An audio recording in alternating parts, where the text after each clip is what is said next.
Okay, so I'll introduce Justin while we're. We might get that on the video too. It's too late. It's too late in the day. I'm just kidding. Are you going to give away prizes too, or do you already give away prizes? The guy that was sitting here, he was the CEO. He was giving away. Oh, okay. So he gets to give away the prizes. Yeah, I was like, how come I don't get it? Seriously, you should always save them for after the talk, right? Like. That's bad marketing strategy. Oh man. Come on. What?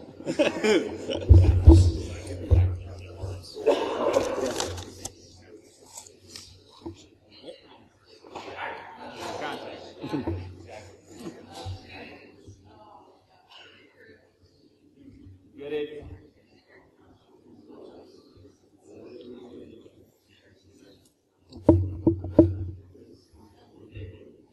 Should have been asking you for the trivia questions on WarGames. That's why I threw that. Oh, go. Oh, okay. All right. So, really quick. Justin, over the past 20 years, he's worked in a variety of places supporting educational nonprofit organizations, all the way to government, super secret squirrel, and Fortune Global 100 companies. This is the part that I like the best. In his spare time, Justin enjoys pina coladas, getting caught in the rain, and he's a Sagittarius. Please welcome Justin Hoeckle.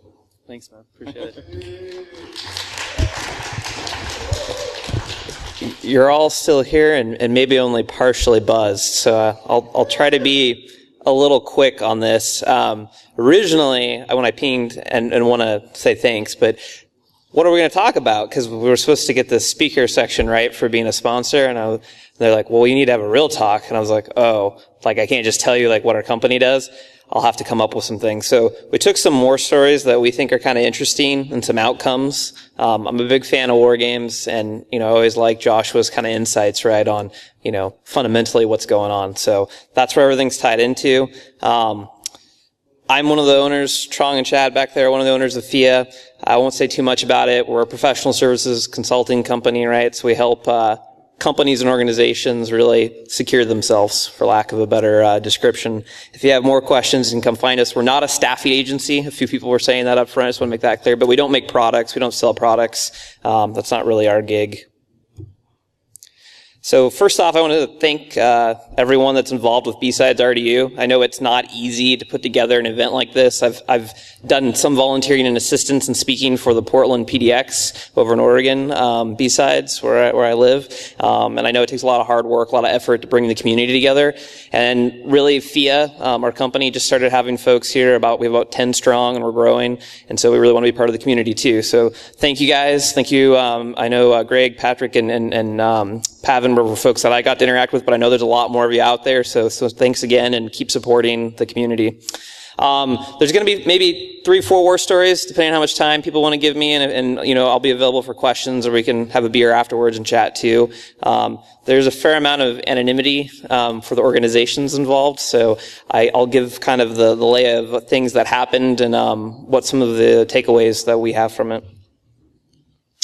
So the first war story I'll call Uber espionage. At the time, it was a fairly novel approach that we had seen where a particular set of folks were targeted at the hotel that they were visiting at. So, a lot of times you have to put in, right, like over the Marriott there, what's your last name and what's your room, right? And only certain individuals of that set of folks that were traveling actually received kind of an extra special package. So not only was the Wi-Fi network of the hotel compromised, right, by the third party that was providing it, the people there were being directly targeted depending on who you were. And as soon as that person put in their information, right, and they needed to receive the internet, they were told they needed to update their system, right, for Adobe. The interesting thing is that it really was an Adobe update, and it was signed. It wasn't an Adobe certificate, but as far as Microsoft was concerned, it trusted it because it was a trusted certificate that had been stolen to sign. And it had some special additions, though, right, like a backdoor, a rat, a keylogger. So it was pretty interesting. Also, as soon as it had access, it began immediately establishing other foothold, persistence, enumerating the system and also what was around it, and collecting, or at least searching and then collecting anything that hit a specified file list in terms of keywords. So what happened, we detected and contained it within about 24 hours on this particular team. The reason we were really able to do that is typically when certain folks were traveling, we were on a little bit more of a high alert. We had a pretty good understanding of certain things that should be and not be on our network, especially around certain what we call high-value data sources and high-value data within those sources. So we pay a lot of attention, I know everyone wants, zero trust software-defined networks, but it's not really the reality. So the first place we go when we start working on things is at the network, like DNS, web traffic, email traffic. And looking at that, when we see abnormal user agent strings, a lot of times that's not matching what we normally see for what most folks use. It's either unauthorized software or it's something bad, like a piece of malware trying to look a certain way. So we fire an alarm off of that and have like a human being go look at that a bit more, right? And in this case, it was a legit problem, right? This malware calling back out and establishing its tunnel, and then encrypting it was not legit, right? And that's actually what kind of tipped us off in the first place that there might be a problem. So from that, we made phone calls, because at the time, actually, we didn't have pre-positioned tools on the systems to do like an incident response kind of, if you think of like Mirror or FireHX or Carbon Black or Incase or whatever thing you might use or leverage. The only thing we had at the time was it's now IBM Tivoli Endpoint, but Big Fix, so kind of like a precursor to Titanium and things of that nature. So we get some limited information. With folks, though, they were able to reach them and have kind of walk them through how to do, the guerrilla tactical incident response, collect this, do that. So we found a lot of the badness files, right, that we're talking out so that we could start to do analysis. And this was a fun one because within like 48 hours of constant, right, like we were going nonstop, we're able to figure out and decrypt with the decoder because we had the samples what that traffic looked like, because for us, for a while in the packet capture, it was just, encrypted traffic. Didn't mean a lot. But after we were able to decrypt, we could see what commands and sessions and files were going back and forth and what got enumerated and taken off the system. Also, using the intelligence gathered from the malware samples, the certificates used to sign, the callback domains, the whois data, and doing pivot analysis, we're able to pretty quickly build out a graph and associate data from like VirusTotal and other places, pretty likely affiliated, right, infrastructure related to like kind of bad.com that was being used. Other instances where malware might have been uploaded, right, that matched pretty closely to the signature and other TTPs or IOCs or whatever you want to call them, right, in terms of very close mapping, or just really whois data too, showing up with the same whois registrar. It's like, that's really interesting. You must be probably part of bad.com. And then bad 1, bad 2, bad 3 also starts to show up in other malware that's submitted, right, to different places.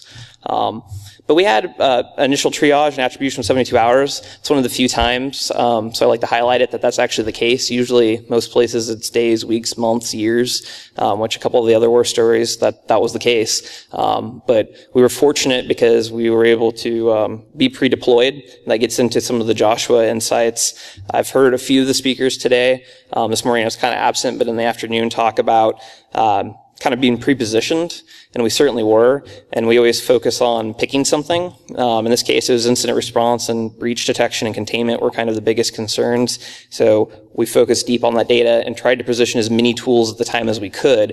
In particular with the network, we had to build kind of a platform, right, on open source with Bro and Snort, but then we used Splunk, was something we actually buy and pull together, and then we leveraged everything else we could get our hands on, right, that the IT environment had, which was things like a proxy authenticating. We had libpcap just running to do our own packet captures in certain durations in time, right? And then eventually we got a real product called Solera at the time that Symantec owns now. But then we had McAfee and other endpoint security things that we'd leverage too. We did have a good team of people. That helps a lot. And we also had some preset flags and things we knew we wanted to look at, right, when they came across our path to pay extra attention to. And that's where I think the kind of high value target data, right, comes into play. Where do you focus in at if you have host data or you just have data out in the cloud or IoT certain data aspects? If you have network data, what's the most valuable? And for us, we really focused in, like I said, on web, DNS, and also really actually mail traffic too from SMTP. So timeliness, having the ability to query and get that data was really critical too. So whatever you are focused in on. And if you're going to use a dashboard, I'll put in quotes, right, like make it meaningful or useful for the person looking at it. It's just like storytelling. You need the audience to have what they need. And then I'll stress that a thing that helped us there, that you'll see a theme throughout this, and I completely agree with this Zscaler guy on the software-defined network kind of stuff, right? he was kind of saying you need to have identity management segmentation and also like layer 7 app segmentation. Network segmentation is dead. It doesn't stop anything. As soon as someone gets in, they find those credentials, they move around just like anyone else. And so unless you start thinking about it at that layer 7 like approach, whether or not you're going to keep certain network controls and things, you have to have identity management segmentation. And in this case, we had actually, to control lateral movement, something we'd gotten IT guys to do was randomize the local admin passwords. So what you see a lot of places still sometimes is you'll image all the devices, right, with the same local admin password. So as soon as you get compromised, you move laterally really fast with that same admin password, especially in Windows environments, and that's a bad thing. And then inevitably you find somewhere where a domain admin was on that system or touched it or something using a domain admin credential, because that's how things work, right, for backup, or maybe you're doing some vulnerability scans, security people, right, using domain admin to go check everything. It lays around on Windows environments like, just candy waiting for the taking, right? So, and then once you have that, it's pretty much over. But in this case, we had pretty good segmentation that helped contain, right? Someone still got in, and someone's always going to get in, but it helps contain everything. Horse Story 2, this one's not uber cool, but it was really persistent. And you can see up there the first thing. It was a multi-year, I'll call it APT, state-sponsored, whatever you want to use as a term, sophisticated group that was well-funded. A lot of indications that, that it's state-sponsored. And it was a long response and recovery effort, too. So the first phase, I'll call it, right, we don't know how long it was going on. We know it was months, probably maybe even a year, because by the time we found out about it, we didn't know where patient 0 was. We were tipped off about it, and so we started looking around. This is kind of post-mortem, these details, right? And we saw later, actually, from monitoring that particular group and other intelligence or information we were able to gather based on what we found, that they used phishing and waterhole attacks quite a bit, right? And they even had during the time we started monitoring, wound up using those same techniques on other systems later on during the overall, what I'll call life cycle of this investigation. Phase 2, really I'll say is once we were able to observe and we knew we had a problem, we had forensics devices now deployed, right, on the network that we could kind of look at traffic and starting to collect other things. We knew at this point where their access points into our network were, which were many places, but we were pre-positioned to watch them. And so after a cycle every 3 months, I'll call them the B team, would come in and do systems administration. They'd make sure the passwords that they'd stolen before still worked. They'd figure out what the new ones were. They'd check all of the implants to make sure they're working. They'd remote into the other hosts that were within the infrastructure, and we watched them. It's actually how we found a lot of other infected hosts ultimately, because while they were doing their checkups on their list of I've got these systems and I've got these accounts and I've got this going on, we found more stuff, right? More badness. And that's actually why we were watching. We wanted to know what all they knew and what they were doing, but also how are we going to fix this problem, right? This was a large organization, tons and tons of systems and users. So it's like, if you just kick them out, are you going to keep them from getting back in, right? It's easy to kick someone out, or when you think, I'm going to, reimage this machine, or I'm going to get rid of this malware, or disable this account, or reset the password. But if you haven't plugged the holes, or at least done something, they're going to get back in. So that was really fun. It was fun to watch them, use our own tools, sometimes install updates even for the servers and things so that people couldn't get in. And then phase 3, actually, I'll say, is that we observed the A team, I'll call them, come in. They used the same systems to come into the network, but then they deployed and pre-positioned new tools for enumeration, key logging, password stealing, and they had dedicated scripts and processes that run through things like PowerShell, SMB, right, where they tried to blend in. They'd go through RDP to other systems, and they were specifically looking for intellectual property, right? Searching for research and development, design specifications, source code, a lot of interesting things. Matter of fact, they had to pivot from a Windows environment into a Unix software distribution environment and go after source code repositories. So they wound up having to use some different tool sets than what had been positioned on the Windows servers that were kind of their access point. Because we were watching them and because time had passed, we were really able to not tip them off what was happening. I know one of the earlier cloud discussions was, right, you don't always want to do the eradication, and I agree with that. Immediately, we were able to keep them from getting the crown jewels, so to speak, while still continuing this observation and collecting data on them.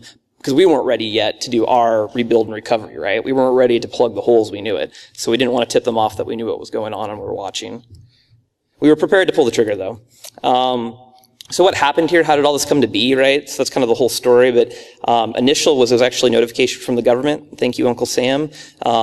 It was not a lot of information, but enough to get started. Those were initial IOCs. And like I said, we had a custom network forensics platform on this case too that we deployed, and it allowed us to find a few more things, right? And then we kept pivoting from there after we had took forever to get like images collected, right? It was from organization to organization that was affiliated, things like that. It can be a really lengthy process to get those disk images, all the proxy logs, and then there's incomplete records, right? When it's been going on this long, so you just start to get hints, and then every once in a while you strike gold when you're in a large enterprise like this trying to hunt things down. And the more we got positioned to watch things, the more we would find, right? So when they came back in, they actually helped us the most on that first cycle that we saw after 3 months of going around and checking all the systems. Luckily, this expedited our deployment, so we could deliver more and more visibility. It also, we were able to convince, the people in charge that we should have the patience to watch, to gather this intelligence, and to prepare, right?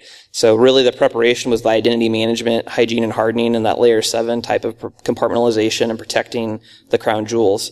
The type of accounts that they had access to were domain admin, enterprise admin accounts, right? In an Active Directory, you own the world then. So how do you prevent that from happening, being spread out? So we had to have a pretty complex plan. And I think you all know Active Directory or any IDAM solution is like the basis of everything in your environment, right? So if you mess with that, you can break a lot of things. So we prepared and launched like this massive design to kick them out, but also to keep them out. That's really kind of where these then kind of insights come from. We did in this case, for the security team, we'd picked something first to focus on and really push, which was having visibility and data. And at the time, again, that was a network forensics platform, but that's how it let us do more once we had that tipper, right, that we could go look at things. And we had pre-positioned at least the network tools. We had good analysts there too. We also got lucky, right? Someone told us something was going on potentially, so we went and took a look and were able to find more. And because there was something, we were able to do more. Again, we were prioritizing what we thought were our high-value kind of data sources, since we were kind of that moat design, having PCAP, layer 7, and the ability to kind of deploy custom signatures, whether it was Yara or related to Bro or Snort, really helped us out a lot. And the data that was useful, obviously, was PCAP, who has helped us a lot, actually, in this case, so we could map out additional infrastructure and then go pivot back and look and see if any of those callback domains or other malware samples are being used. And in a couple cases, that was true, so we found more things. And then good, I'll call it threat intelligence, but information sharing. That analyst-to-analyst network can't be underestimated, and even official channels proved useful here, although slower. And patience. This is probably the most patience I've seen of any organization, to have the wisdom to listen and then watch and gain and kind of progress over this and take a little bit of risk, but also control that risk at the same time for gain. It's hard. The first thing people want to do is erase, remove, eradicate, right, and be done. Reset the passwords. And IDAM, you've got to have identity management, right? If you don't have that shit figured out, it's going to be terrible. So concepts like Microsoft's Red Forest, if you go take a look at that, or I can talk to you about it later. It's a way to, and everyone winds up using Active Directory, but it winds up working with things like Okta, Azure AD, same concepts of how you create true boundaries within identity management. So the same idea of like network segmentation, right? How do you do that segmentation with your identity management, and who the people are, who the devices are? Again, what the Zscaler dude was talking about is a lot of sense, right? You really got to have that. Whether you're keeping your traditional network and all those things, or you go to his zero-defined software network, that's a key place that has to be segmented and controlled. And you got to have really good hygiene. So privilege account management, that kind of thing on there really matters. You can't have these super-duper accounts that allow you to have problems just sitting around, or you're going to have a lot of pain. Third war story. The apocalypse, I call it. It was the same kind of concept that, you have phishing emails, you get initial access. Again, it was those local admin rights and then domain admin rights that eventually led to the downfall and full coverage of this entire enterprise network. You're able to spread laterally really fast, and you become invisible, right? I mean, it's just RDP or SMB or any other number of allowed communication protocols and tools that everyone else is using, and you look like Joe or Bill or Susie or whoever.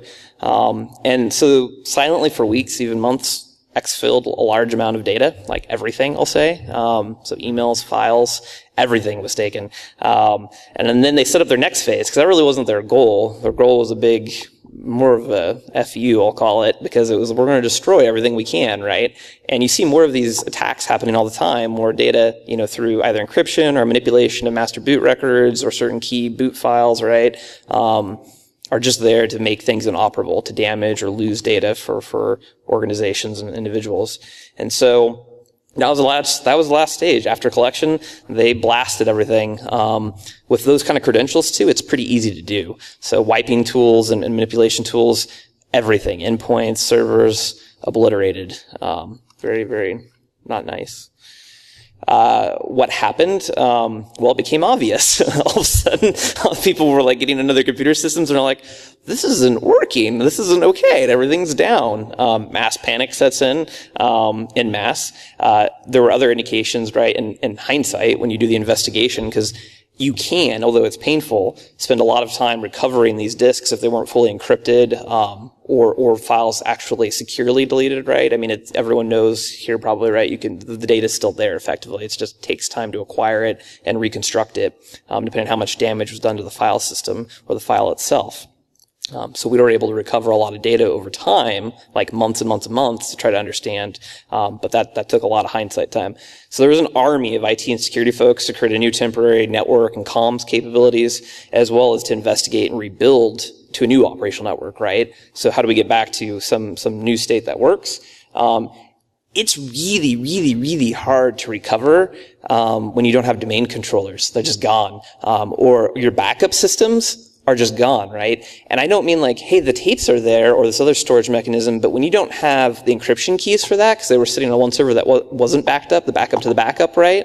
All of a sudden, like encrypted like storage sitting around becomes pretty useless. Or even better, assume you have that and the ability to decrypt it, but then you don't have the indexes. When you're talking about manual tape and running through and rebuilding indexes, that takes a long time when you're trying to get things restored. It doesn't work so good. I mean, you're literally sitting there thinking about things spinning again, right, at like this speed I can count on my watch versus solid state drives. That's really painful. So there's some, thoughts there, right, about insights from Joshua at the end. And then it makes investigation and response really slow. Everyone wants to know why, what, are they going to get back, what's happening, but like I said, you've leveled, right? Someone set off a nuke and destroyed this place. It's really hard to get data to answer those questions.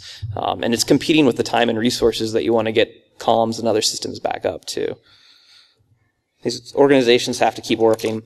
So insights, this one was not having forensic stuff pre-positioned, kind of caused some problems. Someone should have noticed at some point when terabytes of data were being exfilled out over their connection. That usually looks kind of bad. So that hurt a lot, right?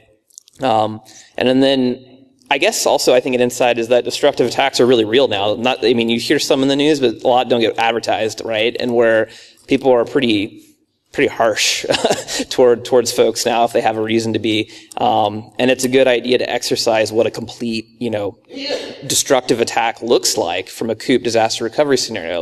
Because if you lose those domain controllers, right, or those backup systems or whatever it is, that can be pretty impactful in terms of how things are working.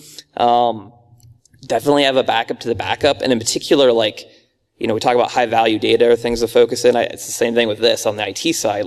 Those indexes are really important. The encryption keys are really important. Certain things like that, right? That are just the crown jewels, the core of the foundation, right? The cornerstone.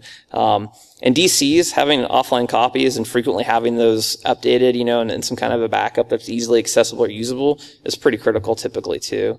And then honestly, again, I know I'm harping on it, but this idea that you're going to harden and segment at the identity management level and compartmentalization of that matters so much. And also focus where you can have the highest impact, return, and control. This neat little graphic up here, all the other ones have been movie references, but this one has some additional deeper meaning. That's the kill chain there, if you don't recognize it. Lockheed Martin owns that, and a lot of people talk about it. And then the sub-breakdown, though, is actually more of a MITRE thing, the attack methodology. There's actually a bunch of information. You get that off of MITRE.org site. It's really cool stuff. Comes from a lot of guys working on red teams or penetration testing or doing offensive computing, building out enumeration and trying to specify what happens in attacks when you move lateral.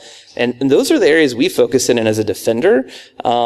they just had a MITRE AttackCon conference that they streamed that you might be able to pull down too. It's a good place to go look. But when you talk about in those areas of focus, it's a lot more realistic of where you have influence. Unless you're a super secret squirrel agency, or maybe like a company with you don't give a rat's about, attack back or doing something, you're not going to do much in the recon phase or weaponize or exploit phase where you're going to deliver an impact. And even if, let's say you are investing there for threat intelligence or whatever you want to call it, or information to know what's going on, that can be helpful, but someone's going to get in or do something at some point. And so once they do get in, where do you have control? Where can you invest to minimize what happens? I used to talk to an admiral in the Navy about it, ships used to be made out of wood. You put a hole in it, the whole thing sinks. And now you guys don't build your ships out of wood, right? You compartmentalize, you have segmentation in it. So that way if something breaches, you seal it off so that area floods, but then you can pump, recover, save lives, whatever, right, on the rest of the boat. They've designed these things to be built that way so that they don't just lose everything at once. Right now, usually when you get compromised, you lose everything at once with domain admin, right? Or enterprise admin or local admin being the same everywhere, whatever that is. But again, attack methodology is a really cool way to look at things and think through, and they're constantly refining it. And that's where all of these tools, or if you go to just Zscaler and have no tools, I guess, right? As the guy was talking about, you would have the most impact to control something happening. I think I've got a little bit more time because I don't know how late we ran over, but the last war story was kind of tool dump fun.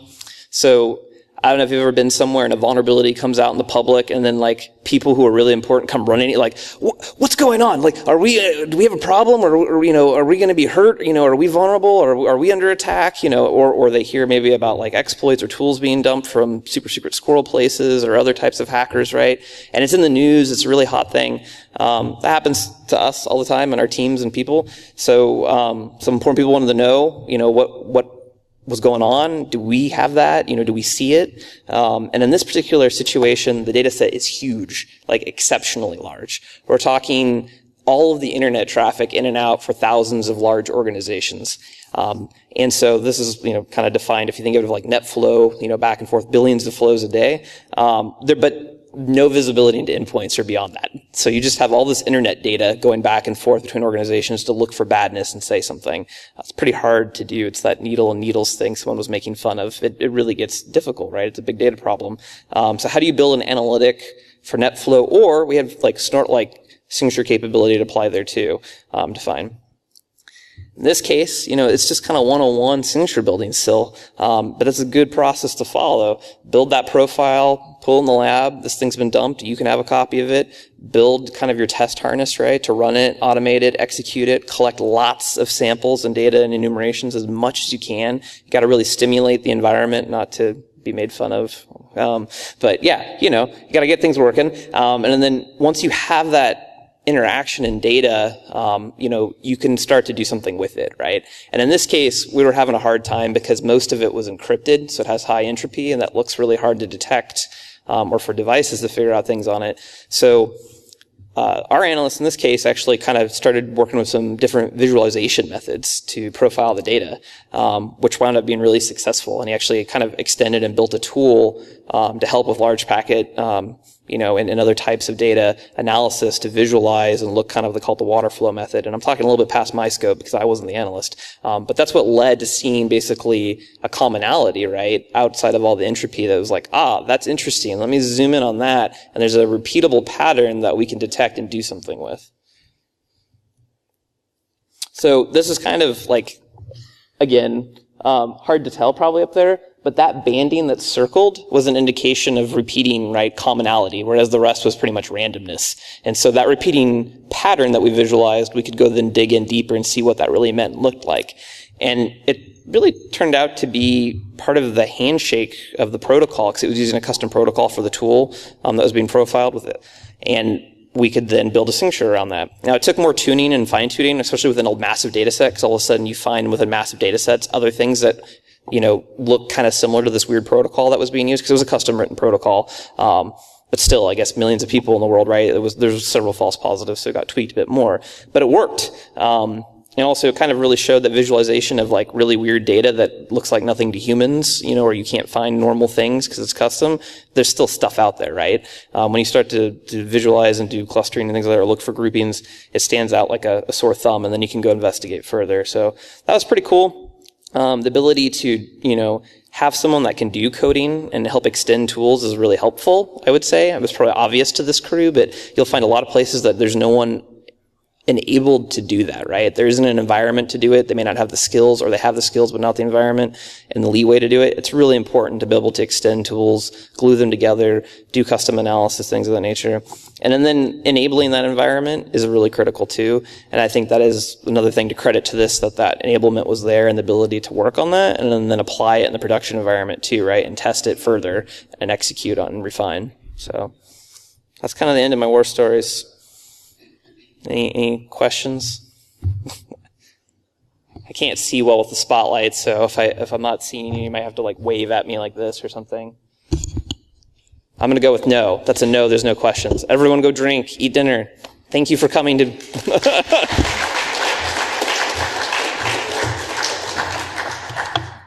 Thanks, man. Thank you, sir. Oh, don't forget your drink. Yeah. Thank you again. Listen, it's not easy to wrap up the show the last talk, so I appreciate you talking. I appreciate everyone hanging out here. We are going to set up now for Hacker Jeopardy. So I'm going to actually, before we do that, I'm going to plug in, and while we're setting up, did everyone just leave me? Come on, John. John, get some, come down here. Yeah. Help me out. Come on up front. Everyone. Oh no, everyone's playing. No, everyone's playing. Yeah, come up